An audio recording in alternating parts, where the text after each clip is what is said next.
Weather is nice. Huh? Thank you for coming. You are having another interview with dietitian and nutritionist Neeta Dewan Diet Guide Center. And today, the topic of our discussion with Neeta Devanji, who is masters in nutrition and dietetics, is what should be the normal schedule for a person to have the food. So my question first will be, for a normal adult male, what should be the normal schedule from waking up to sleeping? Yeah. So we follow, everybody has their own schedule. So, but what would be a good eating pattern? That is what we can talk about. Is that how should you eat to optimize the benefit of the food which you are eating? So, when you get up in the morning, the first thing would be to have water, whether you add lime juice to it or whether you have it as a plain water or you have it with the curry leaves or cinnamon water or coriander water. There's so many different types of waters. Sometimes we say according to the disease pattern of the person also. So you should have water. You should hydrate your body first. Normally in India, we see that after water, we start with a cup of tea. So when you have a cup of tea, that is not a very good thing to have early in the morning because you have been on a fast for the night, maybe for 7 hours, 8 hours, 12 hours. So, the first thing which you should have is an alkaline fruit. So, a small portion of fruit after your water is a better option to have. The quantity would be a small quarter plate. That is what you should be eating right in the morning once you get up. Okay, like this is the starting of the day, and this is very good thing to tell that we have been fasting overnight, and our body, the most important thing, which is 70% of our body is water. Yeah. So we need to replenish it to hydrate our body. So many people they add mint leaves, tulsi leaves, coriander leaves, and keep the water, in the at night and drink lots of water in the morning. So for a normal adult, say 30-year-old person or 50 kg weight, how many should they do like that? They keep the water with something that will add some flavor and nutrition, vitamins, and something good to the water. And how many glasses the person should slowly take or should quickly take? It is a good idea to add any of these things. It all depends that whether you have a what kind of problem you have. You can add the leaf or the spice accordingly. And it is not a very good idea to just gulp down the water. You should sip it slowly, and 2 glasses of water is more than enough early in the morning. 2 glasses of water. Yeah. Say around half a liter of water. Yeah. Right. So second thing, like most of the people, whether they are rich or poor, educated or uneducated, somehow there was no one at time was taking tea in India. This is something which was introduced to India by the British. My grandfather used to tell that they used to hold places and where they used to give free tea, and tea cultivation, tea marketing is the business and commercial business of tea was started. But now it is the in thing now, and most of the things say myself. So first thing after water, we take tea instead of a fruit. Your suggestion of fruit is very good. That means with the water, one should keep the food ready by the table, by the bedside, because it is usually difficult to go to the refrigerator, take the food and wash it and then have it. So the fruit which one has to take in the morning can be kept along with the water bottle there. There can be a gap of about 15-20 minutes between your water and fruit. You have just gotten up. Give yourself time to wake up and have your glass of water, take a round, and then you can have a fruit. Like that's right. So while we go to the washroom and all and have a fruit, that was the thing that usually one gets up from the bed, first has the tea, and then gets up from the bed. Yeah. So water followed by usually tea in the bed, like before most of the people, they don't get up from the bed. They take the bed tea in the morning. So the fruit has to anyway come before that. Yeah. Because tea, of course, it causes some diuresis and person passes more urine and loses more water. Yeah. So that is that. So say somebody is different times of getting up. Somebody gets it early in the morning. Usually people used to get up early in the morning, 4 or 5 a.m.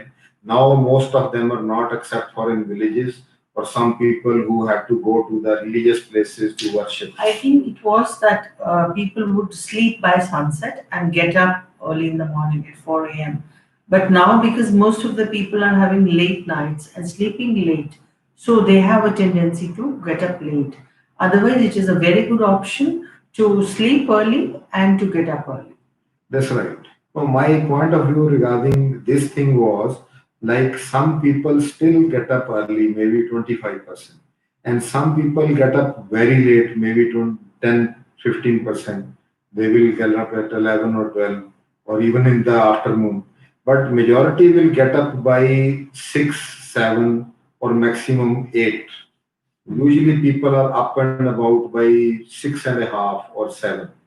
So they get their first water, then their fruit is, then a cup of tea with a biscuit or a bread. Cup of tea, if you want to have, that should be around half an hour after you've gotten up, and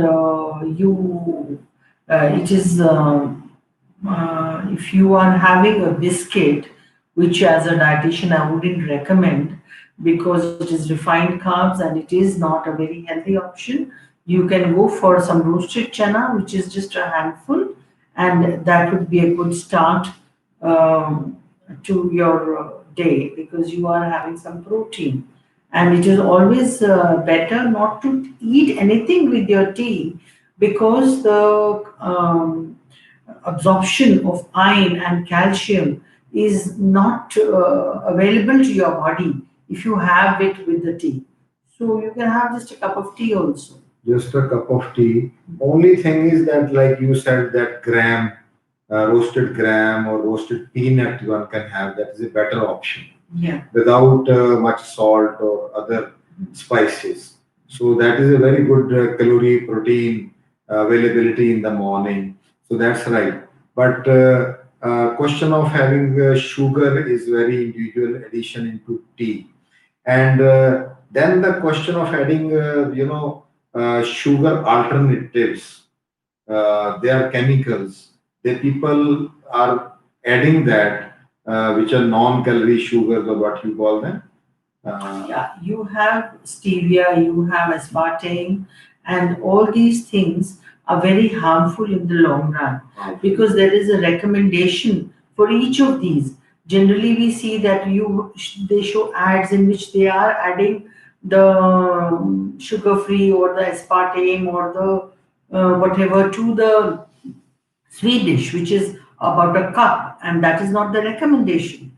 So it is always better because it is going to harm your kidneys in the long run. It is going to affect your health.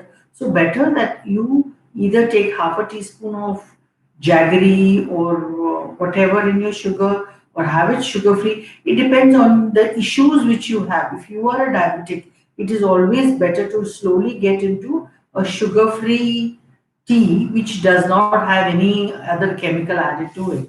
And with time, you start relishing that. even should not add sugar-free sweetener. Yeah. So one but very nice thing available in India is unrefined sugar called gur.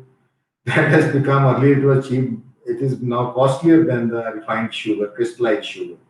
So gur has maybe more iron in it because they make it to the concentrate the sugar cane juice and the iron big tubs, and the iron comes in that. So do you think that gur, that jaggery is better than sugar? If we talk in terms of calories, then a teaspoon of sugar or a teaspoon of jaggery is going to have the same calories.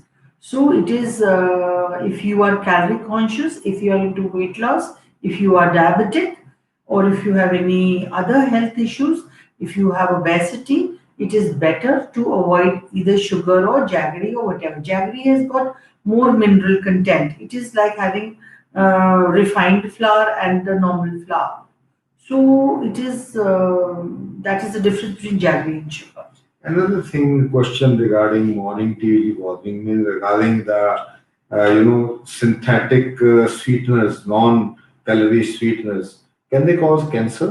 Yes, they can. Okay, so there even that's a very big danger, or the brain dysfunction.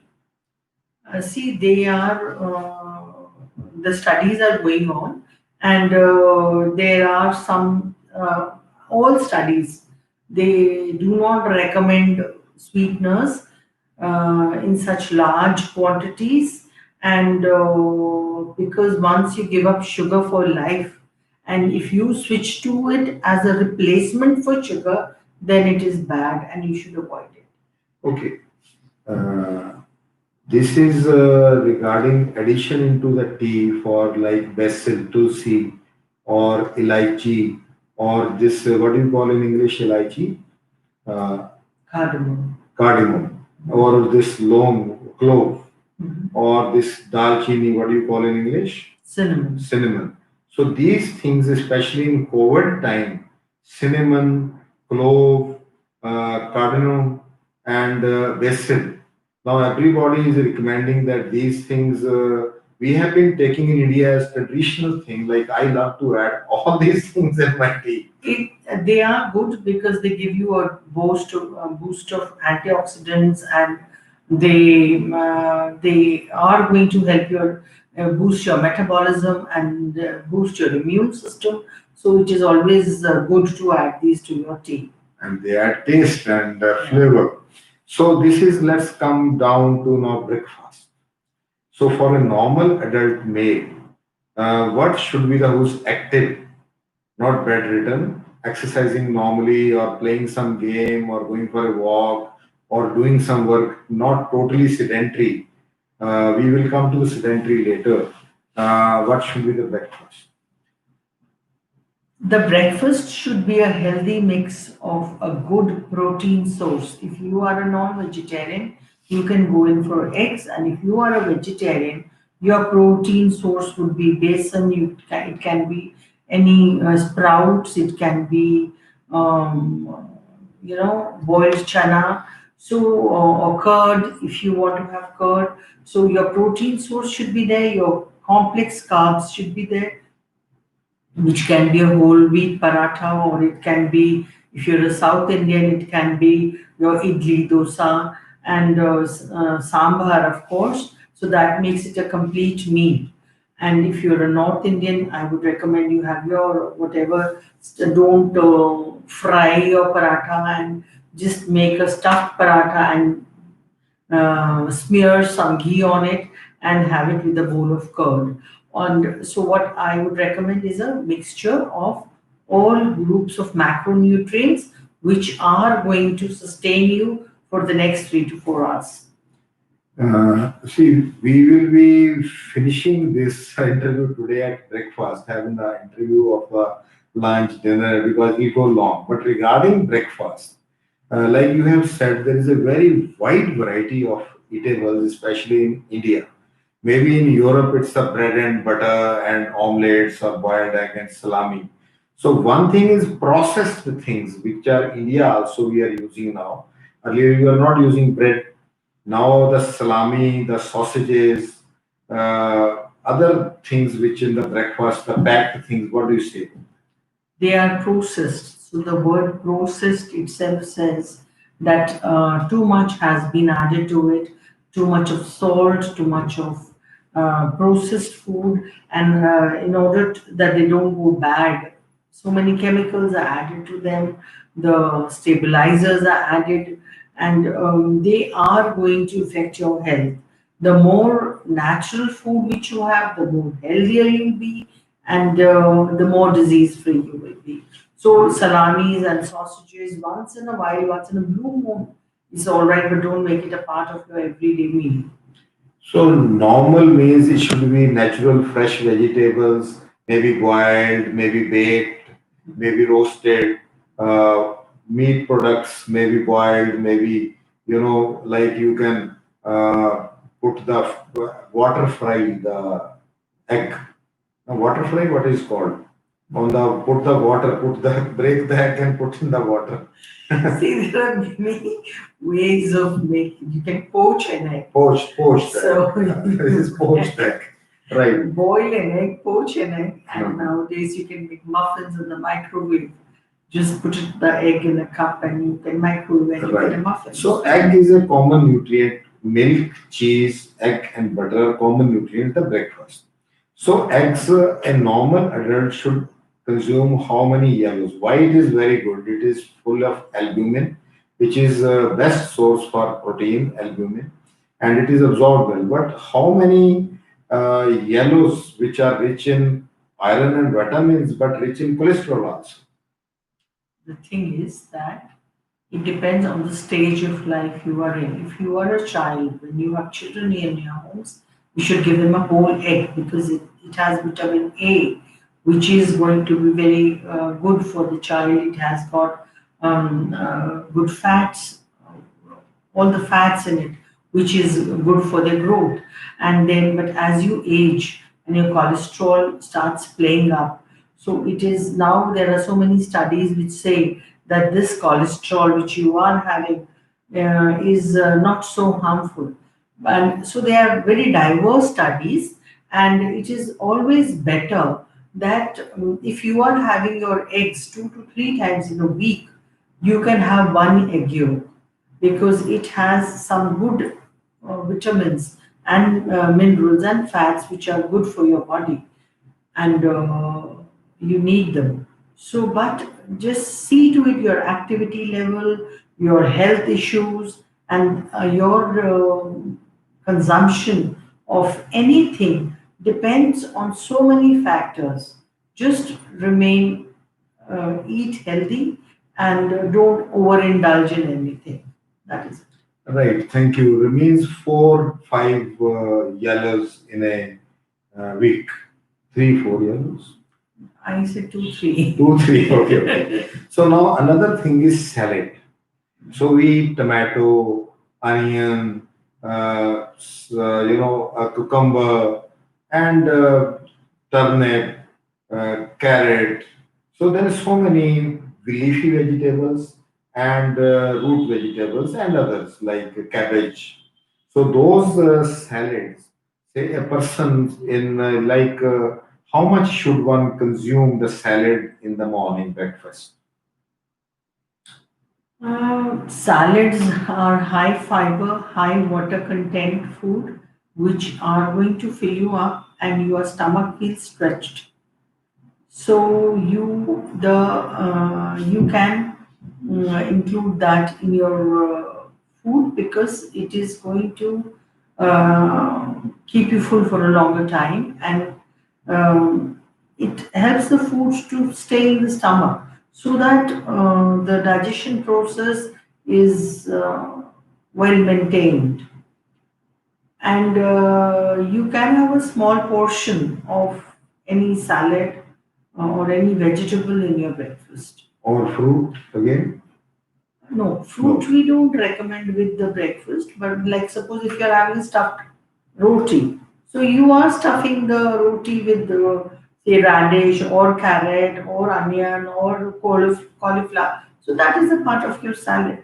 And That madam, is sprouts in the morning, the sprouts with some little salt and lemon.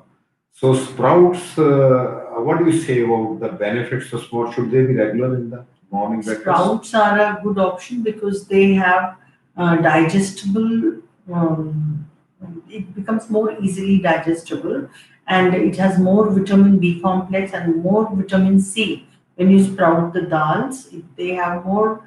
Their vitamin content increases, their digestibility increases. But because some people have a weak gut, they have a weak digestive system, they are not able to digest the raw sprouts. So it is better for them to steam them slightly, and then you can add your cucumber, carrots, or your whatever vegetable you want to add it, and have it as a portion of that. So the last question I will ask you, and we'll change the topic of this interview to the breakfast. Because it has gone long on breakfast. We'll have another interview and another one for lunch and dinners and all. But the last of the thing is the cheese. The cheese is one of the basic ingredient of many people in various ways. uh, Cheese, nuts, and milk and curds, yogurt. So, regarding these milk products in the morning, which type of cheese is the best? There are many types of cheese: cottage cheese, processed cheese. Processed cheese, again, the word processed. So Okay. it is not a good thing to have. Processed cheese has got so much salt in it and it is processed. Just remember, processed is not a good thing to eat early in the morning. So you should not be having that if you are an adult. If you're a child, they enjoy that and we recommend it for them. Paneer is a good option to have. Then or any other milk product, your it all depends on the stage of life you are in, and milk, you can have a cup or you can have a curd. You cannot have milk and curd and paneer and everything. Your plate should be divided into four portions. One portion should be a protein, which can be either a milk or an egg or a sprout uh, or a besan ka chila, and then you can have your carbs. You cannot have everything together. You should remember that after all, you are not going to overload yourself. Right. So But you can honey have and one. nuts, We cannot eat everything, no, no. no, in small proportions we can. They say, na, eat like a king, and in the So a breakfast. king cannot also have a buffet No, no, for but they say breakfast. that they have the It's breakfast not like a king, healthy. and You can have your five soaked almonds and a walnut, and that should be it. the walnut is Or the best out of the nuts. it's not like that. Everything, walnut has got omega 3 fatty acids. Right. Almonds are rich in vitamin E and so many other minerals. So we should have a mix So, of these yeah, dry fruits, nuts, seeds also. you cannot have No, everything add it together. into the No, yogurt. that's enough. Okay, so that is the break. Putting the break is very important, but remember the dictum: eat like an emperor in the breakfast, eat like an emperor, and eat like a prince the midday meal, that is the lunch, and like a pauper the dinner. Yeah. That dictum stands today. Yeah, it does. So here we close this interview. Thank you so And much. we shifted to the heading to the breakfast. We'll meet again. Thank you very much for listening. Remember to subscribe to the channel and press the like button and share if you feel like. Thank you. Thank you so much.